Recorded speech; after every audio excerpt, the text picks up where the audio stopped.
देख रहे हैं नेटवर्क 33 राजकुमार के साथ। तो चलिए बढ़ते हैं आज की कहानी की ओर। दोस्तों, मेरा नाम विशाल है और मैं आपको उस समय की बात सुनाने जा रहा हूं जिस समय मैं अपनी जॉब पर नया नया लगा था। दरअसल उन दिनों मैं एक होमगार्ड की नौकरी करता था और वो मेरे पहले कुछ दिन थे तो उनके अंदर घबराहट होना लाजमी सा होता है। पहले दिनों में मेरे अंदर भी एक घबराहट सी महसूस हो रही थी, लेकिन मैं अपने आप को संभालता रहा। उन दोनों हुआ कुछ ऐसा था कि अचानक ही मेरी गवर्नमेंट जॉब लग गई थी जिसकी मैंने कभी उम्मीद तक नहीं की थी। अचानक ही होमगार्ड में इस तरह मेरी जॉब लग जाना, ये बात तो मुझे भी काफ़ी ज़्यादा हैरान कर रही थी। लेकिन उसके बाद जब मेरी गवर्नमेंट जॉब लगी तो मैं काफ़ी खुश हुआ था और मैंने अब जॉइनिंग भी शुरू कर दी थी। मेरे घर वाले भी मेरी सरकारी जॉब को लेकर काफ़ी ज़्यादा हैप्पीनेस फील कर रहे थे। लेकिन कहते हैं ना, जब कोई अच्छी चीज़ होती है तो उसके साथ ही कुछ बुरा ज़रूर निकलता है। जैसे कि जब समुद्र में समुद्र मंथन किया गया था तब अमृत के साथ साथ जहर भी निकला था। ऐसा ही कुछ मेरी ज़िंदगी के साथ हुआ था। जब मैंने ज़िंदगी में अमृत प्राप्त किया, यानी कि जॉब प्राप्त की थी, तब जाकर मुझे भी एक भयानक दौर से गुजरना पड़ा था। तो आइए जानते उसी से जुड़ी एक डरावनी कहानी। दोस्तों, ज्वाइनिंग के लिए मुझे बड़ी खुड़ी नाम की एक सिटी से अरोड़ाबाद के लिए निकलना था। ये दोनों ही शहर काफ़ी ज़्यादा जाने पहचाने थे और यहीं पर मुझे वहाँ के विधायक के घर की ड्यूटी ज्वाइन करनी थी। मैं उनका होमगार्ड था, लेकिन उनका घर जिस इलाके में बना हुआ था वो काफ़ी ज़्यादा वीरान इलाका था और साथ ही साथ वहाँ पर विधायक का रहना भी काफ़ी कम ही हुआ करता था। लेकिन उस दिन मैं सफ़र करने के लिए निकला था और विधायक के घर की ड्यूटी भी ज्वाइन करने पहुंचा था। तो मैं जल्दी से अपना सारा सामान पैक करके अपने घर से निकल ही पड़ा। जाते समय मॉम ने मेरे मुंह में जानबूझकर दही पिला दिया था। मम्मी का मानना था कि दही पीने से हमारा जो सफ़र होता है वो काफ़ी ज़्यादा शुभ माना जाता है। खैर, मैं इन चीज़ों को कुछ खास विश्वास नहीं करता था, लेकिन मेरी मम्मी रोज़ रोज़ नए नए टोटके लेकर घर में लग जाती थी, जिसके लिए मैं मम्मी पर काफ़ी ज़्यादा गुस्सा करता था। लेकिन मुझे क्या पता था कि एक दिन मैं अपनी ज़िंदगी की कयामत को देखूंगा। रात गहरी हो चुकी थी। मुझे सुबह 10 बजे तक तो अपनी ड्यूटी ज्वाइन करने के लिए पहुंचना ही था। फिर मैं अपने घर से निकला और रेलवे स्टेशन पर पहुंच गया। रेलवे स्टेशन पर पहुंचा तो वहां पर भी काफ़ी ज़्यादा मुसाफिर थे और कदम रखने तक की जगह नहीं थी। वैसे भी मेरा तो काफ़ी लंबा सफ़र था तो मुझे तो सीट मिलना तय था। उसके बाद मैंने लोकल बोगी की एक सीट पर बैठना सही समझा। जब ट्रेन स्टेशन पर पहुंची तो मैं धक्का मुक्की करके किसी तरह उस ट्रेन के अंदर पहुंच गया। जब मैं ट्रेन के अंदर पहुंचा तो मैंने देखा कि ट्रेन में तो काफ़ी ज़्यादा भीड़ थी और वहां बैठने तक की कोई जगह नहीं थी। लेकिन मैं ये भी जानता था कि कुछ दूर और ट्रेन आगे चलने के बाद मुझे बहुत आसानी के साथ सीट मिल जाएगी, क्योंकि सभी लोग अपनी अपनी मंजिल या फिर यूँ कहें कि अपने अपने स्टेशन पर उतर जाएंगे। फिर उसके बाद मैं ट्रेन में दरवाजे पर खड़ा होकर यहीं पर सीट खाली होने का इंतज़ार करने लगा। मैं अभी गेट पर बैठा था, इसलिए बाहर की हवा लगातार मेरे जिस्म को छूते हुए निकल रही थी। कुछ देर और ट्रेन आगे चलने के बाद 3-4 स्टेशन आए और फिर जाकर ट्रेन में लोगों की भीड़ कम हुई। ट्रेन के अंदर जैसे लोगों की भीड़ कम हुई तो उसके साथ ही मुझे भी ट्रेन में बैठने के लिए एक सही जगह मिल गई और फिर मैं खिड़की वाली सीट पर जाकर आराम से बैठ गया। अभी मैं आगे के सफ़र के बारे में सोच रहा था कि आगे क्या होने वाला है। उस समय मेरे पास नोकिया का एक छोटा सा मोबाइल था जिससे मैं कॉल करके सर को पूछ सकता था कि मुझे किस रेलवे स्टेशन से कहाँ नीचे उतरना है। उसके बाद मैंने ऐसा ही किया। जैसे जैसे ट्रेन बढ़ रही थी तो मैं वैसे वैसे कॉल करके पूछता रहा। रात के लगभग 1:30 बजे के आसपास हमारी ट्रेन एक स्टेशन पर रुकी और मुझे उसी स्टेशन पर नीचे उतरना था। लेकिन हैरानी तो ये थी कि उस स्टेशन से भी वहाँ का इलाका करीब 70 किलोमीटर दूर था। मुझे तो समझ में नहीं आ रहा था कि भला अब 70 किलोमीटर का रास्ता अकेला कैसे पार करूंगा। फिर मैं उस स्टेशन से निकलकर रोड पर आ पहुंचा। उस स्टेशन के पास ही एक नेशनल हाईवे था।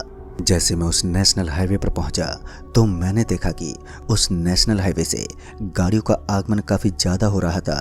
मैंने सोचा कि किसी गाड़ी के सामने हाथ दिखाता हूं, लेकिन काफ़ी देर तक इधर उधर भटकने के बाद भी कोई भी उस नेशनल हाईवे पर लिफ्ट देने को तैयार ही नहीं था और यही चीज़ मुझे काफ़ी ज़्यादा इरिटेट कर रही थी। तभी मैंने उस आदमी को फ़ोन लगाया जिससे मेरी बात हो रही थी। तो उस आदमी ने कहा, अरे भाई साहब, किसी गाड़ी के सामने हाथ दिखाओ, या तो कोई गाड़ी रोक लेगा या वहाँ से 5 किलोमीटर आगे एक बस स्टैंड है, तो आप किसी तरह पैदल चलकर उस बस स्टैंड तक पहुँच जाओ। और उस बस स्टैंड पर पहुंचकर आप आराम से बस पकड़ लेना। फिर उस आदमी की बात मानकर मैं पैदल पैदल चलने लगा। जब मैंने एक नज़र टाइम की तरफ दौड़ाया तो मैंने देखा कि रात के लगभग 1:45 बजने को आए थे। अभी भी 2 घंटे की लंबी रात पड़ी थी। 4:30 बजे के बाद तो वैसे भी हल्का हल्का उजाला छाने लगता है। भला मैं इस बात से कहाँ रूबरू था कि आने वाले ये 2 घंटे मेरी जिंदगी के लिए सबसे खतरनाक साबित होने वाले थे। मैं आराम से आगे बढ़ ही रहा था कि तभी मेरे पीछे से एक बस के हॉर्न की आवाज़ आई। मैंने पहली बार इस हाईवे पर बस को देखा था।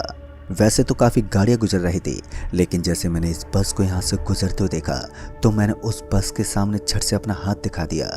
ताज्जुब की बात तो ये थी कि जहाँ इतनी देर से मुझे कोई गाड़ी वगैरह नहीं मिल रही थी, तो अचानक इस बस का मुझे यूं मिल जाना हैरान कर रहा था, क्योंकि बस ड्राइवर ने भागती हुई बस को एकदम से ही रोक दिया।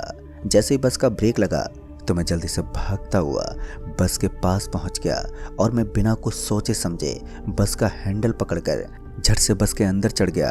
और जब मैं बस में पहुंचा तो मैंने उस बस ड्राइवर से कहा, अरे भाई साहब, क्या ये बस अरोड़ाबाद के लिए जाएगी? तो उसने अपनी गर्दन को हाँ में हिलाया, लेकिन जब मैंने अपने पीछे की ओर देखा तो मैंने पाया कि उस बस के अंदर काफ़ी कम लोग थे। वो एक सरकारी बस थी और सरकारी बस के अंदर लोगों को कम देखकर मुझे सच में बहुत ज़्यादा अजीब लगा। भला ऐसे कैसे मुमकिन था कि कोई रोडवेज बस इतनी ज़्यादा खाली जा सके। उस बस के अंदर मेरे अलावा 7 जने और थे जो बहुत ही जल्द अपने अपने स्टैंड पर उतरने वाले थे। फिर कुछ दूर आगे जाने के बाद बस एक कच्चे रास्ते की तरफ मुड़ गई। आगे के रास्ते में मैं कुछ नहीं जानता था, तो मैं चुपचाप बस में बैठा रहा, क्योंकि मुझे तो अरोड़ाबाद उतरना था। बस को उस तरफ बढ़ता देख एक बार के लिए मैं विंडो से चारों ओर देखता रहा तो मैंने देखा कि बस के चारों तरफ तो मुझे केवल और केवल खामोशी और सन्नाटा ही नजर आ रहा था। वो बस अब एक ऐसे इलाके में प्रवेश कर चुकी थी जहाँ से डर और खौफ की शुरुआत होती थी। हालांकि अभी भी मैं इस बात के बारे में बिल्कुल अनजान बैठा हुआ था, और जब मैंने ध्यान से बाहर की तरफ देखा तो वहाँ किसी जंगल की तरह लंबे लंबे पेड़ थे, और शायद ये कोई जौहर था जिसे छोटे जंगल के नाम से भी नवाजा जाता है। और अभी मैं उसी जगह को देख रहा था कि तभी बस अचानक से एक झटका खाने लगी, और बस के झटका खाते ही पता नहीं क्यों लेकिन बस एकदम से ही वहीं पर रुक गई। एक सुनसान इलाके में बस को इस तरह रुकता देख मैं कुछ समझ नहीं पाया और बस से नीचे उतर गया, क्योंकि बस के ड्राइवर और कंडक्टर बस से नीचे उतर चुके थे। और उसके बाद जैसे मैं बस से नीचे उतरा तो मैंने देखा कि बस का एक टायर गड्ढे में फंसा हुआ था, लेकिन वो इतना गहरा गड्ढा भी नहीं था कि बस जरा से भी आगे ना हिल सके। उस बस को इस तरह वीरान इलाके में खड़ा देख मेरे दिल की तो धड़कनें तेज हो रही थी। अब तक मैं बहुत ज़्यादा डर गया था कि कहीं बस को कुछ ज़्यादा प्रॉब्लम तो नहीं हो गई है। फिर मैं बस के कंडक्टर के पास पहुंचा और उनसे कहने लगा, अरे भाई साहब, इस बस को क्या हो गया और ये आगे क्यों नहीं बढ़ रही है?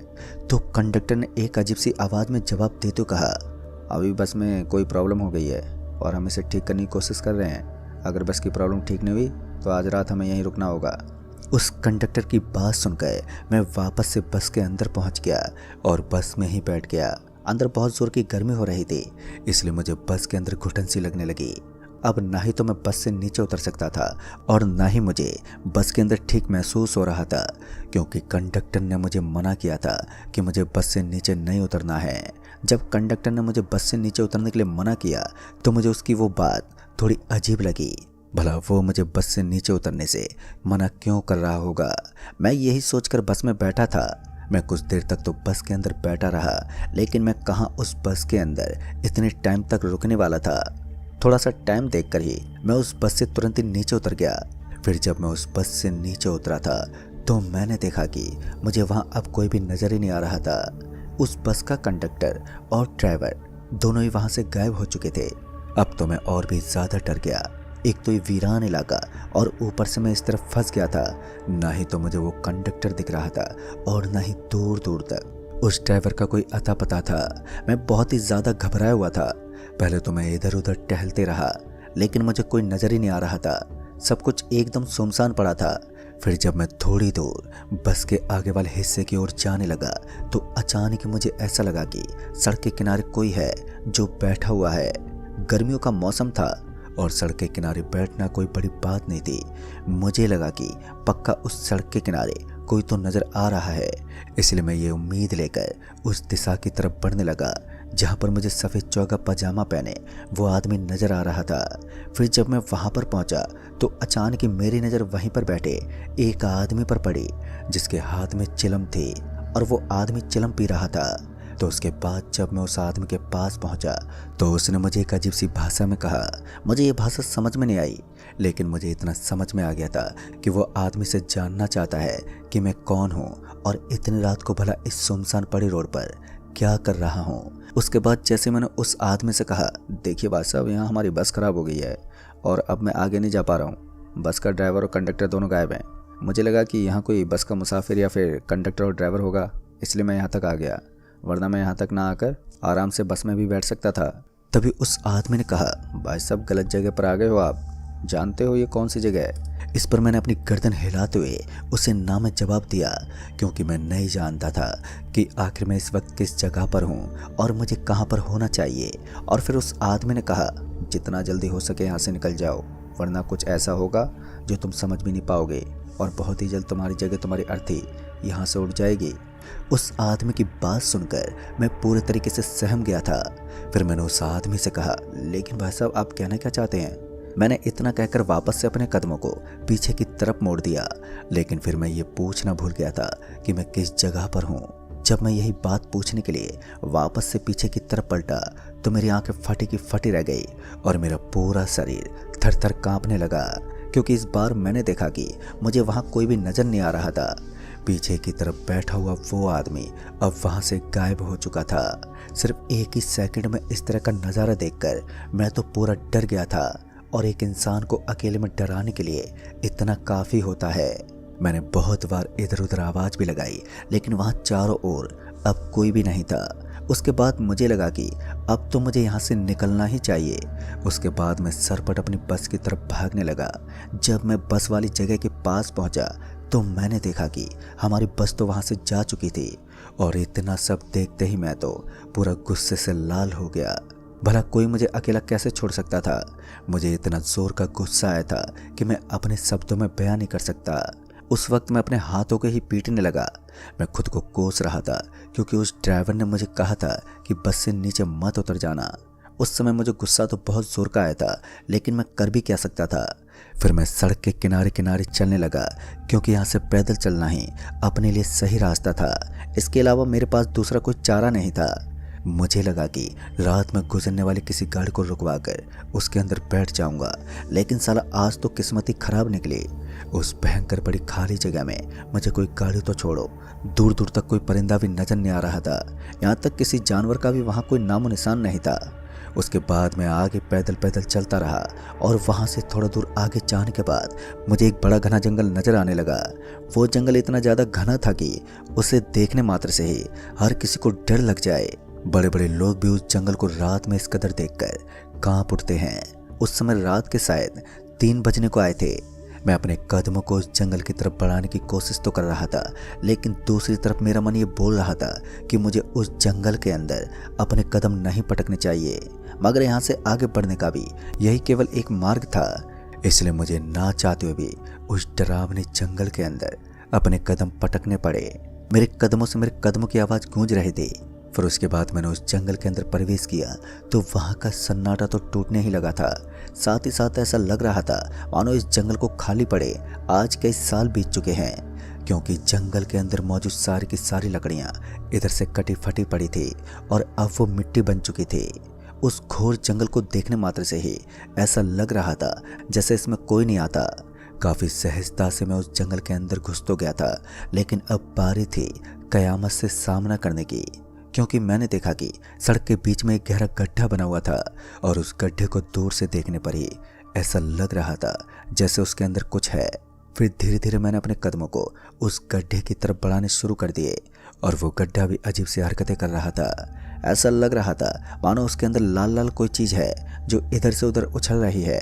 फिर जब किसी तरह मैं उस गड्ढे के एकदम करीब पहुंचा तो उस गड्ढे के एकदम पास जाते ही मैंने देखा कि वहाँ पर मुझे लाल रंग के लावे की तरह कुछ उबलता हुआ नजर आ रहा था।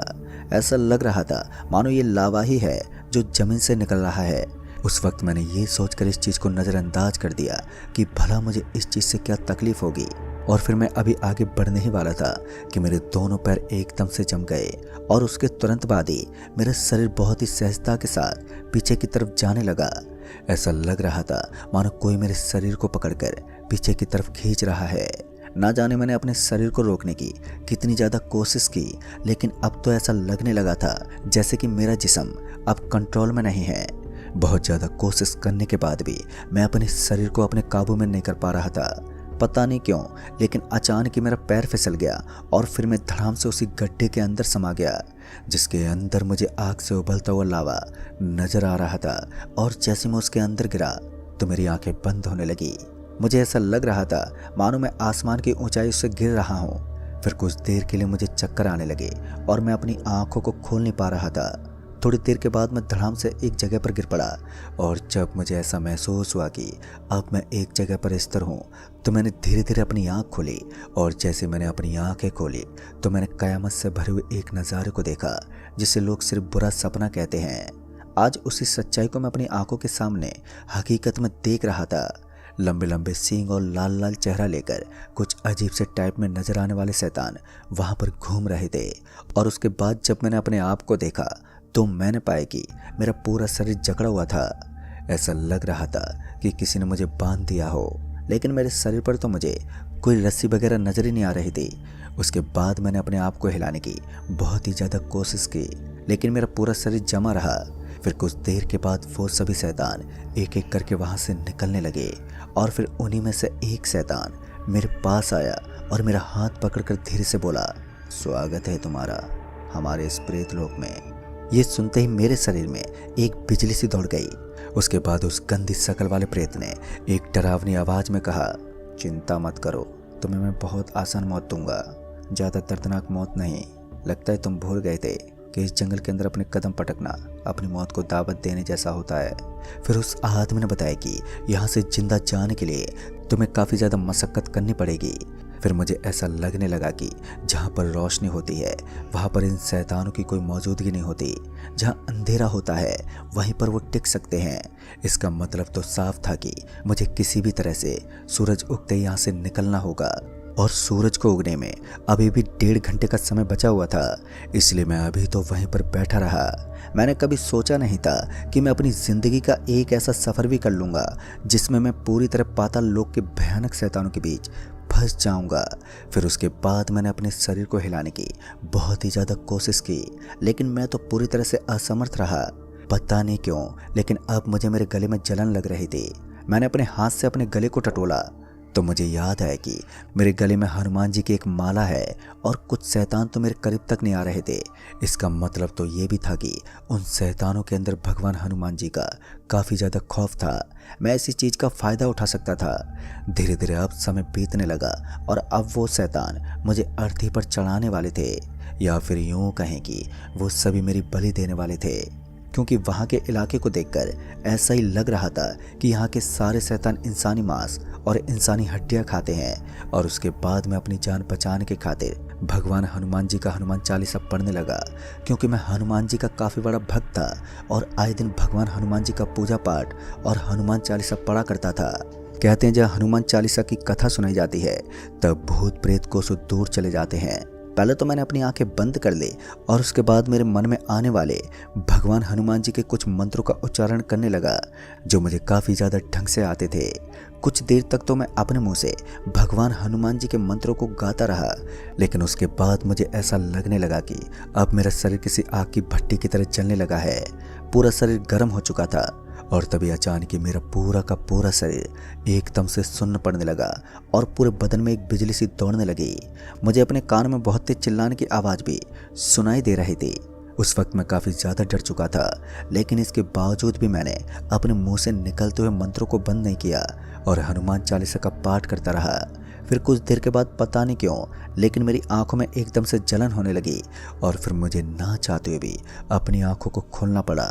जैसे ही मैंने अपनी आंखें खोली तो मैंने देखा कि मैं वापस से उसी जगह पर आ गया था जिस जगह पर मुझे लाल लाल रंग का एक गड्ढा नजर आया था, जिसके अंदर आग की तरह लावा दिख रहा था। अब तक मेरे फ़ोन की घंटी बजने लगी थी, यानी कि अब नेटवर्क इशू भी नहीं था। मैंने फ़ोन उठाया और जब सामने से आवाज़ आई तो वो मेरी जॉब वाले मैनेजर ही थे, जब मैंने बात की तो उन्होंने कहा, आप चिंता मत करो, आप चुपचाप बिना डरे उस जंगल से बाहर आ जाओ, तब तक मैं आपके पास कुछ लोगों को भेज देता हूँ। और उसके बाद लगभग 1-1.5 घंटा बीत गया, तब जाकर एक आदमी अपनी बाइक लेकर मेरे पास पहुँच गया और मुझे सही सलामत मेरे मंजिल तक ले गया। दोस्तों, उस दिन मैं खुद को बचाने में सफल रहा, लेकिन मुझे उस चीज़ का भी सामना करना पड़ा जो मेरे लिए काफ़ी ज़्यादा दर्दनाक थी। पता नहीं उस जंगल के कौन कौन से राज हैं जिनके बारे में मैं नहीं जानता था, लेकिन फिर वहीं के एक आदमी ने मुझे बताया कि उस जंगल के नीचे एक भूत लोक है और उस पाताल लोक के अंदर भूत प्रेत रहते हैं, लेकिन वो भूत पिशाच वहाँ से गुजरने वाले किसी भी इंसान को जिंदा नहीं छोड़ते। फिर तुम जिंदा कैसे बच गए, ये तुम्हारी किस्मत है। दोस्तों, उस दिन के बाद मैं कभी भी उस जंगल जैसे रास्ते से गुजरने की कोशिश नहीं करता हूँ। तो दोस्तों, इस कहानी में बस इतना ही। कहानी आपको पसंद आई हो तो वीडियो को लाइक शेयर ज़रूर कर दें और साथ ही हमें नीचे कमेंट बॉक्स में ज़रूर बताएं।